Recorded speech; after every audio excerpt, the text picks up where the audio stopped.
Hi, I'm Katina Houston Stroud with Family Links, and this is the Family Tip of the Week.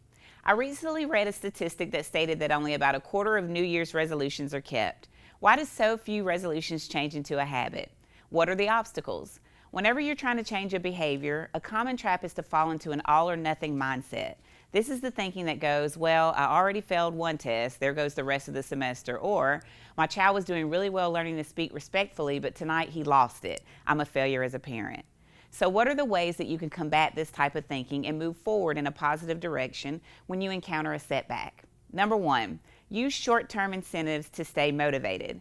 I encourage the use of daily motivators to keep on track with behavior change. It's going to be more helpful to reward progress, not perfection.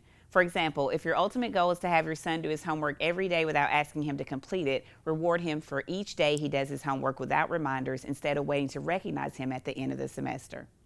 Number two, have specific measurable benchmarks. What does success towards your goal look like? I advise people that the more precise they can be in defining achievement, the better.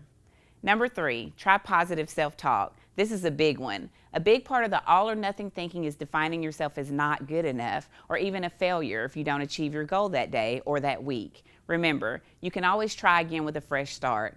Think of something positive to say back to that inner voice who's trying to convince you otherwise, such as, tomorrow is a new day, these are my child's choices, not mine, or I'm doing the best I can. And lastly, plan for failure. Chances are you're not going to be perfect at all times in achieving your goal. As we all know, it's almost unheard of to completely turn around an ingrained behavior immediately without some missteps. I read a study recently that stated that people who do the best at making and maintaining behavior changes actually plan for what they'll do if things don't go perfectly. So make a plan for what you'll do if things don't go as planned. What is your plan B or C or D for that matter? As our thoughts turn to resolutions this time of year, it's important to remember that the key to lasting behavior change is taking those small daily steps to work toward a long-term goal, rather than expecting a drastic change overnight. 2 steps forward, 1 step back isn't failure, it's a cha-cha. I think this is an important message to keep in mind as we continue in this dance called parenting.